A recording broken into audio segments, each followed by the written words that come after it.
नमस्कार, बहुत स्वागत है आप सभी का किस्सा बाजार के इस विशेषांक में। मेरा नाम है सिद्धांत त्रिपाठी और आज किस्सा बाजार में सबसे पहले बात करेंगे कैसे रिपोर्ट कार्ड की जो पूरे देश का रिपोर्ट कार्ड होता है। और इस बार उस रिपोर्ट कार्ड में भारत ने उम्मीद से ज्यादा नंबर हासिल किए हैं। देश की अर्थव्यवस्था इस साल 7.7% की रफ्तार से बढ़ी है। सरकार ने खुद 7.6% का अनुमान लगाया था, लेकिन नतीजा उससे बेहतर आया। लेकिन कहानी यहीं खत्म नहीं होती। इसी रिपोर्ट कार्ड के साथ एक चेतावनी भी आई है कि अगले साल ये रफ्तार, आपको बता दें, लगातार बढ़ती पड़ सकती है और कहीं पर जाकर धीमी भी पड़ सकती है। इधर रिजर्व बैंक ने भी आज बड़ा फैसला लिया है। रेपो रेट में कोई बदलाव नहीं हुआ, यानी कि फिलहाल आपकी ईएमआई बढ़ने वाली नहीं है, लेकिन महंगाई को लेकर चिंता जरूर बढ़ गई है। तेल महंगा हुआ, दुनिया में तनाव बढ़ा और मानसून कमजोर रहा तो आपकी जेब पर भी असर पड़ सकता है।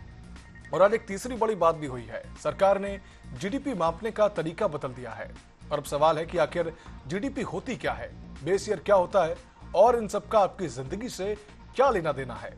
तो शुरुआत पहले खुशखबरी से करते हैं। जब भारत की अर्थव्यवस्था ने वित्त वर्ष 2025-26 में उम्मीद से बेहतर प्रदर्शन किया, जीडीपी ग्रोथ 7.7% रही। सुनने में सिर्फ एक आंकड़ा लगता है, लेकिन इसका मतलब बहुत बड़ा है। जीडीपी को आप ऐसे समझिए कि जैसे पूरा देश एक विशाल बाजार हो। इस बाजार में फैक्ट्री में जो सामान बना, दुकानों में जो बिका, कंपनियों ने जो सेवाएं दी और किसानों ने जो उत्पादन किया, इन सब का कुल हिसाब जीडीपी कहलाता है। अगर ये आंकड़ा बढ़ता है तो इसका मतलब है कि देश में आर्थिक गतिविधियां बढ़ रही हैं। पिछले साल ये दर 7.1% थी और इस बार 7.7% हो गई है, यानी कि कारोबार, निवेश और उत्पादन की रफ्तार बढ़ी है। जीवीए भी 7.9% रही, जो कि बताती है कि खेती, उद्योग और सर्विस सेक्टर ने मिलकर अर्थव्यवस्था को मजबूती दी है। और अब आते हैं आज के सबसे दिलचस्प बदलाव पर। सरकार ने जीडीपी मापने का पैमाना बदल दिया है। नया बेस ईयर अब 2022-23 होगा और अब सवाल है कि बेस ईयर होता क्या है। तो अब मान लीजिए कि आपके घर में एक पुराना वजन नापने वाला कांटा रखा है। अगर वह 14 साल पुराना हो जाए और आज भी उसी वजन से नापा जाए तो माप में गड़बड़ी हो सकती है। अर्थव्यवस्था में भी यही होता है। 2011 वाला पैमाना जो था उस दौर का था जब ना यूपीआई था, ना फूड डिलीवरी एप्स थे और ना ही ओटीटी प्लेटफॉर्म और ना ही गिग इकोनॉमी इतनी बड़ी थी। आज देश बदल चुका है, इसलिए अब जीडीपी की नई गणना में जीएसटी नेटवर्क का डेटा, ई वाहनों की जानकारी और यहाँ तक कि घरों में काम करने वाले कुक, ड्राइवर और घरेलू सहायकों की सेवाओं का डेटा भी शामिल किया गया है। मतलब अब अर्थव्यवस्था की तस्वीर पहले से ज्यादा साफ और वास्तविक दिखाई देगी।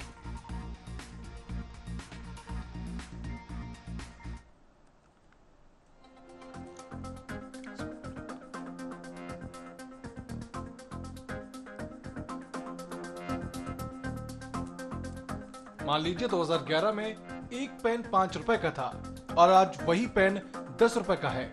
अगर आज भी 100 पेन बन रहे हैं तो क्या देश ने ज्यादा उत्पादन किया?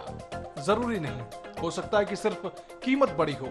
यही बेस ईयर काम आता है। यह हमें बताता है कि देश में असली उत्पादन बढ़ा है या सिर्फ चीजें महंगी हुई हैं। इसलिए अर्थशास्त्री समय समय पर बेस ईयर बदलते हैं ताकि नई तकनीक, नए बिजनेस मॉडल और बदलती अर्थव्यवस्था को सही तरीके से मापा जा सके। अमेरिका, ब्रिटेन और चीन भी यही करते हैं। इससे आंकड़े छिपते नहीं बल्कि और ज्यादा सटीक हो जाते हैं।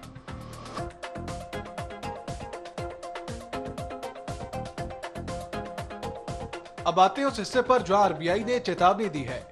इस साल तो अर्थव्यवस्था अच्छी रही, लेकिन अगले साल ग्रोथ घटकर 6.6% रह सकती है।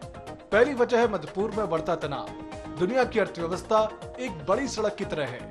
अगर कहीं जाम लगता है तो असर दूर दूर तक दिखाई देता है। तेल महंगा होता है, माल ढुलाई महंगी होती है और उद्योगों की लागत बढ़ जाती है।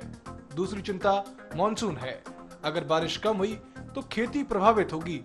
खेती प्रभावित हुई तो ग्रामीण बाजार कमजोर होगा और जब गांव की खरीदारी घटती है तो उसका असर पूरे बाजार पर दिखाई देता है। यानी कि फिलहाल इंजन चल रहा है, लेकिन आगे रास्ते में कुछ स्पीड ब्रेकर दिखाई दे रहे हैं। और अब वह खबर जिसका इंतजार लाखों लोन धारकों को था। आरबीआई ने रेपो रेट में कोई बदलाव नहीं किया है। ये 5.25% पर बनी रहेगी। रेपो रेट को आप ऐसे समझिए, जब बैंकों को पैसों की जरूरत पड़ती है तो वे आरबीआई से उधार लेते हैं।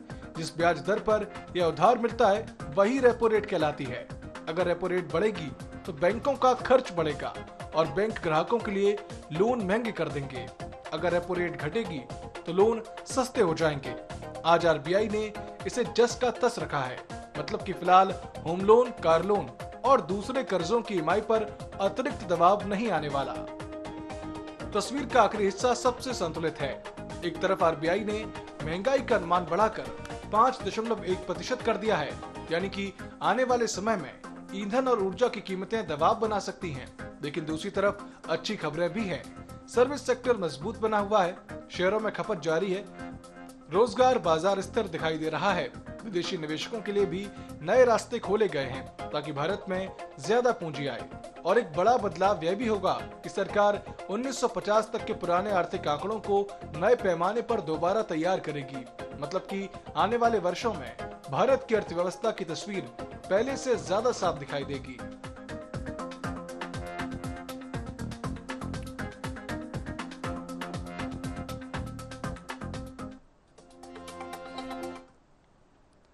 अब इन सब का सार 3 बातों में समझिए।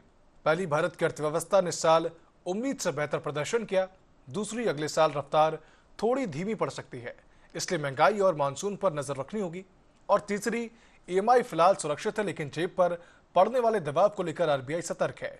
जीडीपी का नया पैमाना बदलाव नहीं, बल्कि अर्थव्यवस्था को ज्यादा सही तरीके से समझने की एक कोशिश है। लेकिन अगर मैं आपसे कहूं कि पिछले कुछ महीनों में आपकी जेब पर दबाव बढ़ा है, तो भले ही आपने कोई नया खर्च ना किया हो तो शायद आपको हैरानी होगी, लेकिन सच आखिरकार यही है। और इसका वजह है रुपया। भारतीय रुपया डॉलर के मुकाबले लगातार कमजोर हो रहा है। हालांकि हम रुपए के इतिहास के बारे में पहले भी बात कर चुके हैं, लेकिन आज का मुद्दा थोड़ा अलग है। तो फिलहाल हालत यह है कि एशिया की बड़ी अर्थव्यवस्थाओं में रुपया सबसे तेजी से गिरने वाली करेंसी बन गया है। डॉलर अब 95 रुपए के करीब पहुंच चुका है। और सवाल सिर्फ इतना नहीं है कि डॉलर कितना महंगा हुआ, असली सवाल यह है कि इससे आपके पेट्रोल, आपके मोबाइल, आपके बच्चों की विदेश पढ़ाई, आपकी विदेश यात्रा और देश की अर्थव्यवस्था पर क्या असर पड़ेगा। और सबसे दिलचस्प बात यह है कि इसी दौरान पाकिस्तान का रुपया मजबूत हुआ है, चीन का युआन भी मजबूत हो रहा है। तो फिर भारत में ऐसा क्या हो रहा है कि भारतीय रुपया लगातार गिर रहा है? तो पहले तस्वीर समझते हैं। पिछले 5 महीनों में भारतीय रुपया डॉलर के मुकाबले 6% से ज्यादा कमजोर हुआ है। सुनने में 6% छोटा आंकड़ा लग सकता है, लेकिन करेंसी की दुनिया में यह बड़ी गिरावट मानी जाती है। और इसका असर सिर्फ रिजर्व बैंक या वित्त मंत्रालय तक सीमित नहीं रहता। जब रुपया कमजोर होता है तो विदेश से आने वाला हर सामान महंगा होने लगता है, चाहे पेट्रोल हो, इलेक्ट्रॉनिक सामान हो, मेडिकल उपकरण हो या फिर विदेश में पढ़ाई का खर्च हो। यानी कि अगर डॉलर मजबूत हुआ तो भारत को वही चीज खरीदने के लिए ज्यादा रुपए खर्च करने पड़ते हैं। सरल भाषा में कहें तो पहले जिस सामान के लिए 90 रुपए देने पड़ते थे, अब उसके लिए 95 रुपए देने पड़ रहे हैं। और यही वजह है कि रुपया सिर्फ एक करेंसी नहीं, बल्कि हमारी जेब का आईना भी है। और अब सवाल है कि आरबीआई क्या कर रहा है?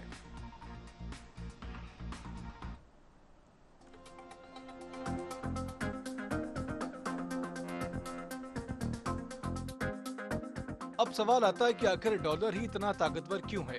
इसके लिए दुनिया को एक विशाल बाजार समझिए। इस बाजार में सैकड़ों देशों की करेंसी है, लेकिन सबसे ज्यादा भरोसा डॉलर पर किया जाता है। दुनिया के लगभग 88% अंतर्राष्ट्रीय कारोबार डॉलर में होते हैं। देशों के विदेशी मुद्रा भंडार में भी सबसे बड़ी हिस्सेदारी डॉलर की है। इसलिए जब किसी देश को तेल खरीदना होता है, मशीन खरीदनी होती है या फिर अंतर्राष्ट्रीय व्यापार करना होता है, तो अक्सर डॉलर की जरूरत पड़ती है। अब अर्थशास्त्र का सबसे पुराना नियम याद कीजिए, जिसकी मांग ज्यादा उसकी कीमत ज्यादा। आज दुनिया भर में डॉलर की मांग बढ़ रही है, इसीलिए डॉलर मजबूत भी हो रहा है और दूसरी तरफ कई देशों की करेंसी दबाव में है। अब आते हैं सबसे बड़े कारण तेल पर। भारत अपनी जरूरत का 85% से ज्यादा कच्चा तेल विदेशों से खरीदता है और उसकी पेमेंट डॉलर में होती है। मान लीजिए आपके घर का गैस सिलेंडर, बाइक का पेट्रोल और ट्रक का डीजल सब विदेश से आ रहा हो। ऐसे में अगर डॉलर महंगा हो जाए तो आपका खर्च अपने आप ही बढ़ जाएगा और यही भारत के साथ हो रहा है। जब कच्चे तेल की कीमतें बढ़ती हैं तो भारत को ज्यादा डॉलर खर्च करने पड़ते हैं, ज्यादा डॉलर खरीदने पड़ते हैं और जब डॉलर की मांग बढ़ती है तो रुपया कमजोर पड़ता है। यानी तेल सिर्फ पेट्रोल पंप पर असर नहीं डालता, वह सीधे रुपए की ताकत पर भी असर डालता है।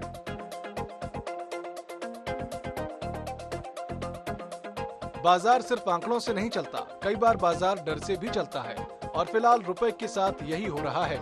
कई ट्रेडर्स को लगता है कि रुपया आगे और गिरेगा, इसलिए वे उसी हिसाब से दाम लगा रहे हैं। कुछ निर्यातक अपने डॉलर विदेशों में रोक कर बैठे हैं। उन्हें उम्मीद है कि रुपया और कमजोर होगा तो उन्हें डॉलर के बदले ज्यादा रुपए मिलेंगे। दूसरी तरफ आयातक डर रहे हैं कि आगे डॉलर और महंगा हो जाएगा, इसलिए वे पहले से ज्यादा खरीदारी कर रहे हैं। यानी बाजार में एक तरह का मनोवैज्ञानिक दबाव बन गया है और कई बार डर खुद ही गिरावट को और बढ़ा देता है। लेकिन कहानी सिर्फ तेल या निवेशकों की नहीं है। कुछ अर्थशास्त्री मानते हैं कि असली समस्या और गहरी है। आज दुनिया एआई, सेमीकंडक्टर और नई तकनीकों की दौड़ में है। अमेरिका और चीन अरबों डॉलर रिसर्च पर खर्च कर रहे हैं। भारत भी आगे बढ़ रहा है, लेकिन रिसर्च और डेवलपमेंट पर खर्च अभी भी अपेक्षाकृत कम है। और जब नई तकनीक कम बनेगी तो दुनिया को बेचने के लिए नए उत्पाद भी कम होंगे। यही वजह है कि भारत अभी भी बड़ी मात्रा में सामान आयात करता है। पिछले वित्त वर्ष में भारत ने जितना बेचा उससे कहीं ज्यादा खरीदा। सरल शब्दों में कहें तो अगर घर की कमाई से ज्यादा खर्च होगा तो बचत कम होगी। देशों की अर्थव्यवस्था में भी यही नियम लागू होता है।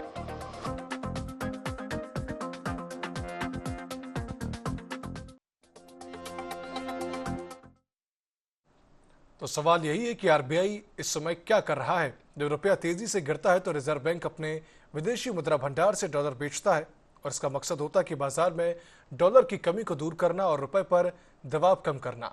पिछले वित्त वर्ष में आरबीआई ने 53 अरब डॉलर से ज्यादा बाजार में बेचे, लेकिन इसका एक दूसरा असर भी होता है।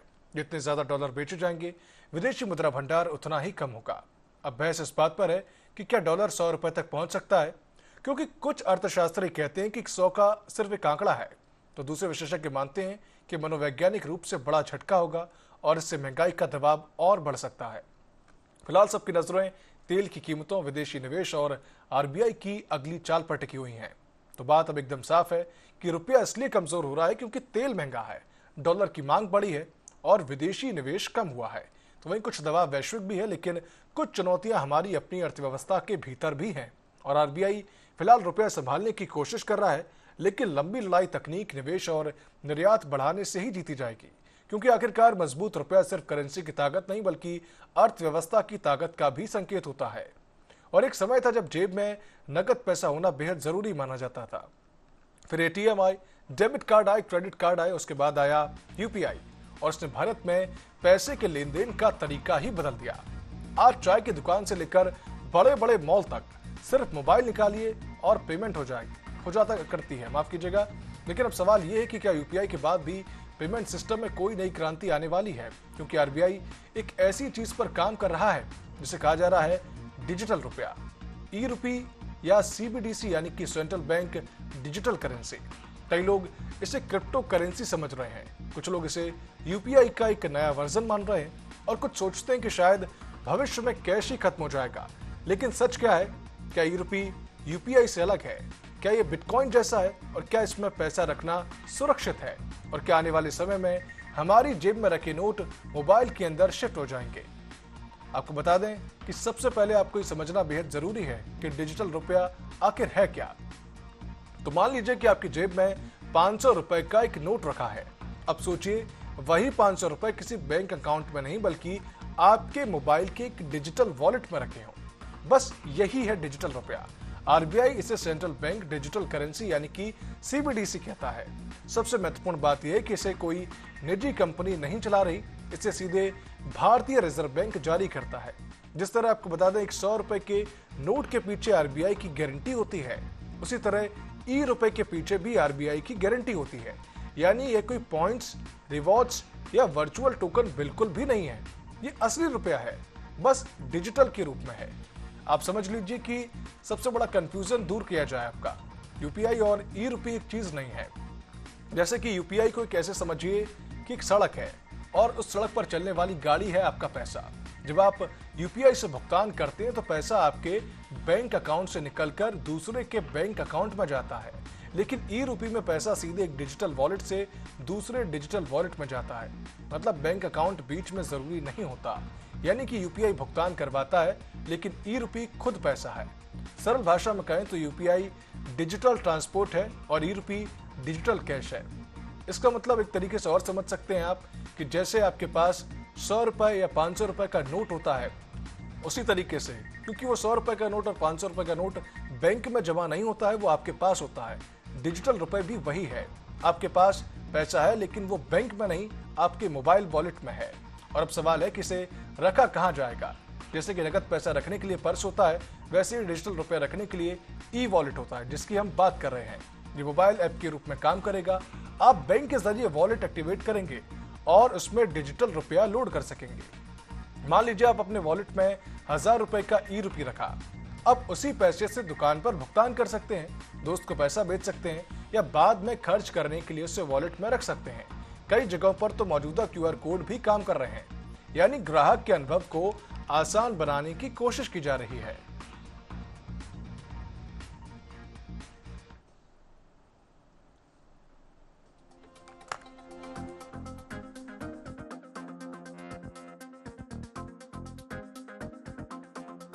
अब आते हैं डिजिटल रुपया के सबसे दिलचस्प फीचर पर। आरबीआई ऑफलाइन पेमेंट की टेस्टिंग कर रहा है।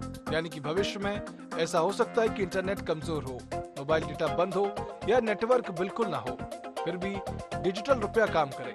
भारत जैसे देश में बहुत बड़ा बदलाव हो सकता है, क्योंकि अभी भी कई ग्रामीण और दूर दराज इलाकों में इंटरनेट की समस्या रहती है। यूपीआई के लिए नेटवर्क चाहिए, लेकिन अगर ई रुपये ऑफलाइन काम करने लगा तो डिजिटल भुगतान की पहुंच और बढ़ सकती है। यानी कि शहर से लेकर पहाड़ और गांव तक डिजिटल भुगतान का दायरा फैल सकता है।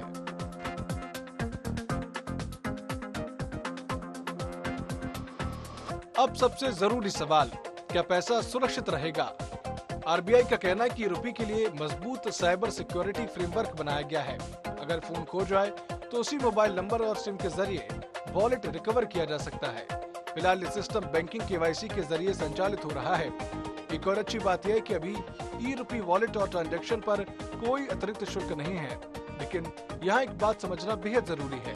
जैसे जेब में रखे नगद पैसे पर कोई ब्याज नहीं मिलता, वैसे ही ई रुपए वॉलेट में रखे बैलेंस पर भी ब्याज नहीं मिलेगा, क्योंकि आरबीआई इसे बैंक जमा नहीं बल्कि डिजिटल नकदी मानता है। डिजिटल रुपया सिर्फ आम लोगों के लिए नहीं बनाया गया। इसके दो बड़े रूप हैं। पहला है रिटेल सीबीडीसी, यानी कि आम नागरिकों वाला डिजिटल रुपया, जिसका इस्तेमाल खरीदारी, मनी ट्रांसफर और रोजमर्रा के भुगतान में होगा। दूसरा है होलसेल सीबीडीसी, ये आम जनता के लिए नहीं बल्कि बैंकों और बड़े वित्तीय संस्थानों के लिए है। इसका उपयोग बड़े लेन देन, इंटरबैंक सेटलमेंट और सरकारी बॉन्ड जैसी प्रक्रियाओं में किया जा रहा है। मतलब आरबीआई सिर्फ लोगों के लिए नया भुगतान माध्यम नहीं बना रहा, बल्कि पूरे वित्तीय सिस्टम को डिजिटल बनाने की तैयारी कर रहा है।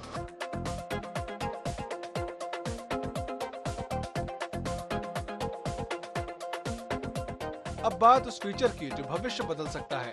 इसे कहते हैं प्रोग्रामेबल मनी। मान लीजिए सरकार किसी छात्र को स्कॉलरशिप देती है। भविष्य में ऐसा संभव हो सकता है कि वह पैसा सिर्फ शिक्षा से जुड़े खर्चों पर ही इस्तेमाल हो, या किसी कंपनी का ट्रेवल अलाउंस सिर्फ यात्रा खर्च पर ही उपयोग हो सके, बल्कि उसके उपयोग की शर्तें भी तय की जा सकेंगी। फिलहाल ये सब पायलट चरण में है। आरबीआई तकनीक, सुरक्षा और लोगों की प्रतिक्रिया को भी परख रहा है। लेकिन अगर ये प्रयोग सफल रहा तो आने वाले वर्षों में भारत के पेमेंट सिस्टम का एक महत्वपूर्ण हिस्सा बन सकता है।